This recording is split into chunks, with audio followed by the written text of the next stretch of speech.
Hello and welcome to another video, another pregnancy related video, another video of a woman moaning about her life when actually she's in a very, very privileged position. So if this is your thing, watching spoiled brats on the internet, enjoy. So I wanted today's video to be about things that no one warns me about in pregnancy. Now, here's a list of things that people do warn you about. Good luck getting any sleep. That's your sleep done for the next 18 years. My God, don't your boobs just hurt all the time? Good luck for all your hair to fall out after the baby's born. Ooh, yeah, good luck just feeling like a whale and getting bigger and bigger and bigger. There have just been a few snippets of some of the great things that people like to tell you about when you are growing life. But here are some things that no one, and I mean no one, told me about. Okay, so the first thing on my list is something that I feel probably doesn't hit all women in pregnancy, but it certainly did me, thick and fast, like a steam train, didn't see it coming. So it was pregnancy eczema in my face. Now, I have always had, if anything, oily skin. I've been always on the more shinier side, and so something like dry skin never crossed my mind. Now, I think it's a combination of the pregnancy and also the weather. We're in February as I'm videoing this right now, and I actually shared on my Instagram that I was having really bad eczema for the first time in my life, and I had the same amount of women who aren't pregnant or have never had a baby message me as I did people who have had a baby and did experience it. And a lot of people said it could be the weather as well. So I woke up one morning and my eyelids were feeling really itchy. Didn't think anything of it, thought maybe I put too much eye cream on. I should say right now I'm really, really good at keeping my skincare up to date. Every morning, every night, religiously, since I was 15 years old, I have done skincare, including eye creams and everything. So it's not exactly something that's new to me or anything like that. So I was really surprised when I started experiencing some sort of like allergy or some sort of like sensitivity, because generally I use very perfumed products, so I shouldn't be experiencing anything like too out of the ordinary. For a few days, I noticed that my eyelids were becoming drier. And they were flaking. So when I was putting eyeshadow on, which I do every single day, it started to like flake, and I was like, what is this? I cleaned all my makeup brushes. I thought maybe my makeup brushes were too dirty, even though, again, this is something I do all the time. I had done for years and years and years. I wash them probably every week, maybe every 2 weeks, depending on how much product is on them and how they look and how they're performing and everything like that. So I was a bit surprised, but I was like, maybe it's because they need a really good clean. So I cleaned them again. After a few days, my eyes were getting worse, to the point where like they actually stung. So I was putting my cream on and my eyes were actually watering because they were so sore. The first thing I done is the one thing that you should never do when you're worried about something in pregnancy. I Googled it. Now, luckily, Google didn't tell me that I was about to go blind, because that could have been concerning at 3 AM. But what it did tell me is that eczema is one of the most common skin deficiencies in pregnancy to date. It's super common. My dog has just found a squeaky toy behind the back of the sofa, which I didn't think. You know I'm filming a video right now. You promised me. You're an English bulldog. You're supposed to sleep for 16 hours a day. You're like a lion. Why now? Okay, so I Googled it, and yes, they said that it's the #1 skin deficiency in pregnancy. No real cause for it at all. It just happens, which is great when you just think, oh good, so it's just happening to me then. So what I done, I went onto Instagram and I asked everyone on my Instagram if they had any product recommendations, and luckily enough, so many people came back and said a list of things. Now, this is what I went out and bought literally immediately. Now, if you watched my last video, you'll know that I've told you this before, I'm every consumer's dream. I literally went out and spent 60 quid within seconds because I thought, right, I just need to get rid of it. So first thing is this CeraVe cleanser. It is a hydrating cleanser for normal to dry skin. Cleanses and hydrates without disrupting the protective skin barrier of the face and body with 3 essential ceramides and hyaluronic acid. It's fragrance free, and I actually use the CeraVe cleanser for oily skin anyway, so this was a cleanser that I was used to. It's really affordable. I mean, we're talking like a £5, something like that. And I found this to be really good, so a lot of people suggested this. Then to go with my cleanser afterwards, I tone. And to tone, I use the La Roche-Posay. You may have seen this before as well. La Roche actually do a specific line for eczema and irritant skin and people that have very sensitive skin as well. I don't believe this is from that line, but this does.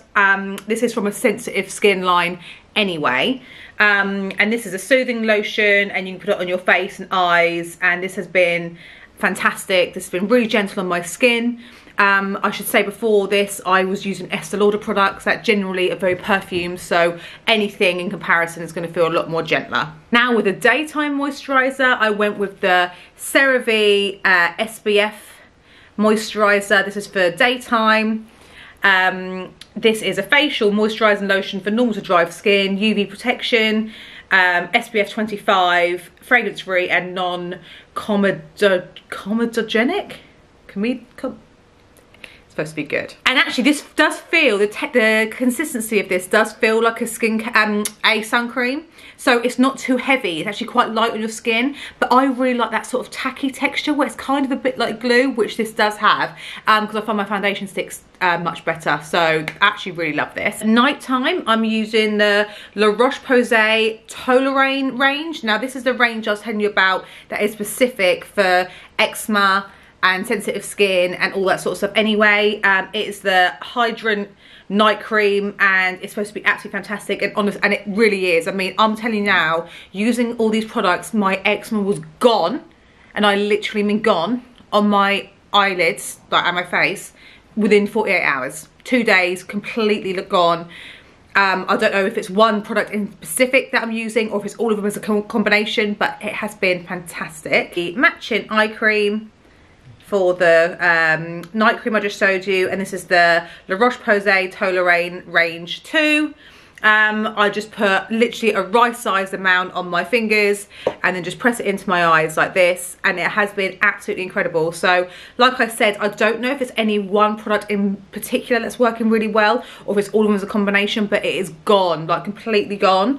And I spoke to my midwife about it, and she agreed it could be a combination of the pregnancy hormones as well as the weather. So if you're experiencing that too, definitely check out the CeraVe and the La Roche-Posay lines, because I think they are fantastic. Okay, number 2, itchy skin. And I don't mean on my face that I was talking about a minute ago. I mean all over my body. I want to itch my skin until I rip it off.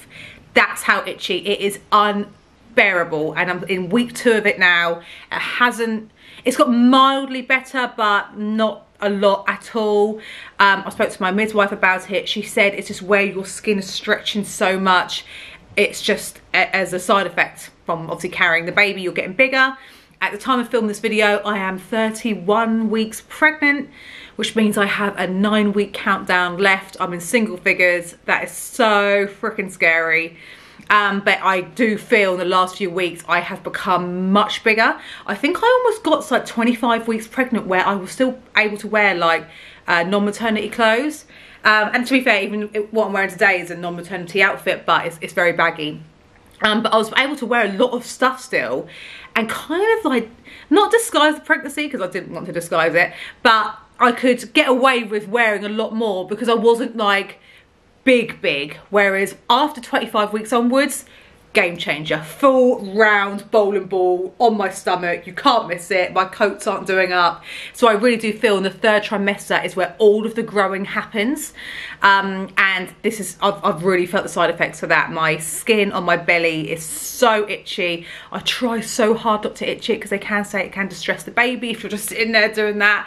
But it's so hard not to. Using the Aveeno cream, and which I showed my Home Bargains haul, which I done last week, so you may have seen seen that, you may have not.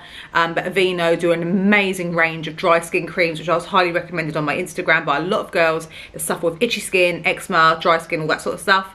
So I've been using Aveeno's cream on my stomach, and I've also been using a big tub of CeraVe cream for itchy skin as well. So I love myself in that before bed, and I just lay there like that, waiting for my skin to dry, which in February, when it's very, very cold, sitting naked in your bed is not exactly something that is ideal to anyone. I'm freezing, I'm laying there naked, I look like a Buddha, and sometimes Daddy just walks in and I'm just there like, don't even talk to me. That's honestly how I feel. So yeah, if you are, sorry, obligatory dog toy, he's coming over to me now and I'm trying to like make him not squeak it because I'm trying to finish this video. So if you are experiencing eczema, dry skin, itchy skin, face, body, CeraVe, Aveeno and La Roche-Posay are generally the products that I've been using that have been helping. Skin, great. Belly, not so great, but getting there. Okay, number 3. This one, no one told me about. In fact, I actually haven't even asked any of my friends if they've experienced it yet, because I'm kind of like, not embarrassed, but I don't know whether they'll be like, no, like, what are you talking about? I'm really scared they're gonna say that. But I've seen loads of girls on TikTok talk about it, so I know I'm not alone when I say it. But there is such thing when you're pregnant called lightning crotch, okay? And basically what it feels like a bolt of lightning running through your vagina. That is the only way I can say it. It's the only way I can just explain how it feels, and it comes on at any moment throughout the day, all day. And luckily I saw these YouTube videos about women experiencing it before I experienced it. I would say I started to experience it maybe 3 weeks ago now, so when I was around 28 to 89 weeks. And a lot of these women were like, oh my god, it's just like, you know, they're just jumping out of their skin or whatever. And I was like, oh, I haven't felt like that yet. And I didn't think, I assumed I wouldn't. And the other day I was cooking dinner and I was standing by the hob and I was just cooking something. And suddenly this lightning bolt went through me and I was like, oh my god. And I literally was like that. And it is the weirdest sensation ever. It is so weird and it happens all the time.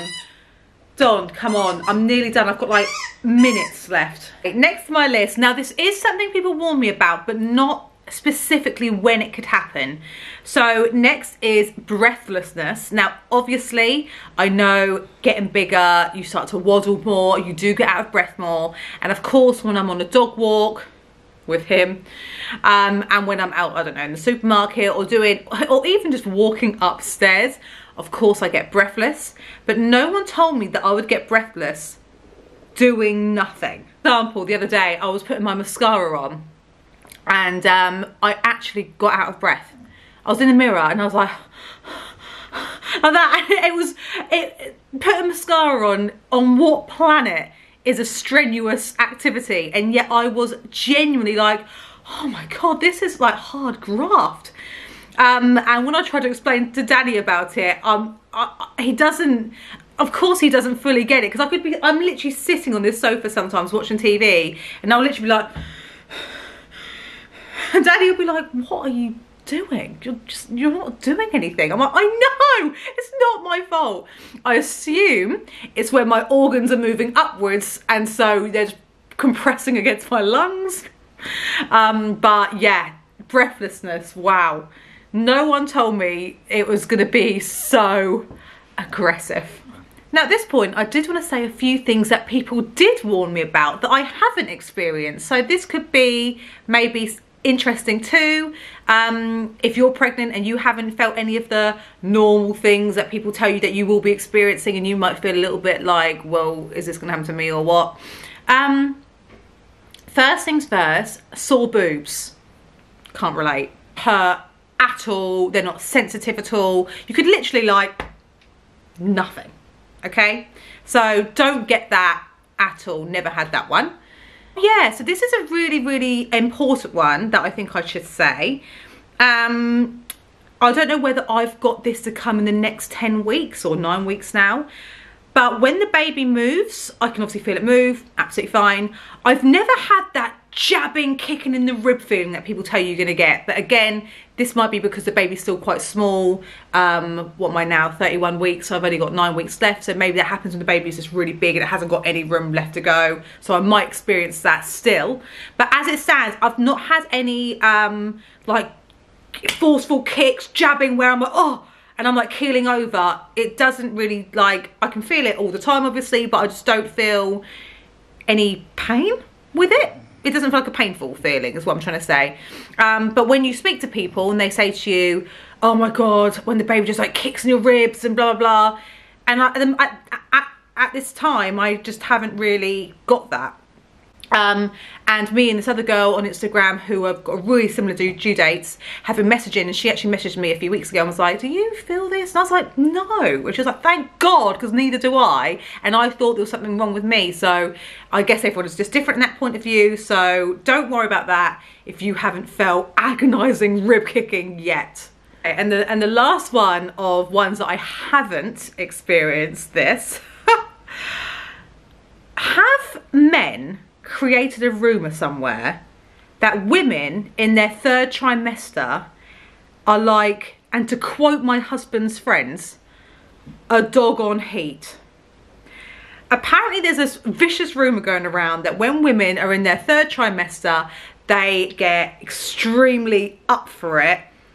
And I feel really bad for my husband because I haven't been that woman at all.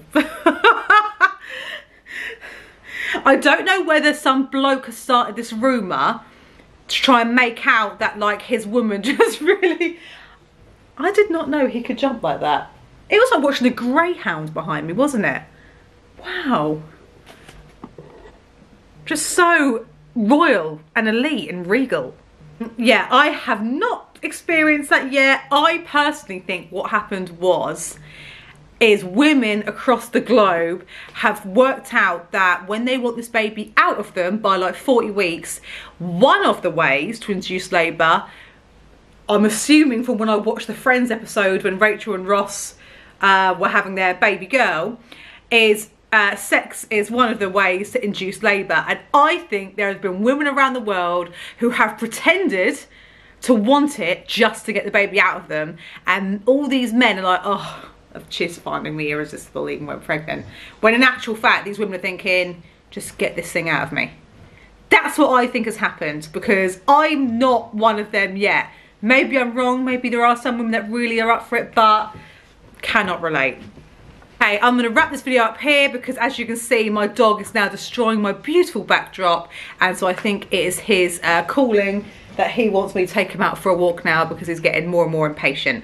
So thanks for watching my video. Hope you can relate to some of the notes that I've said, and I will see you next week.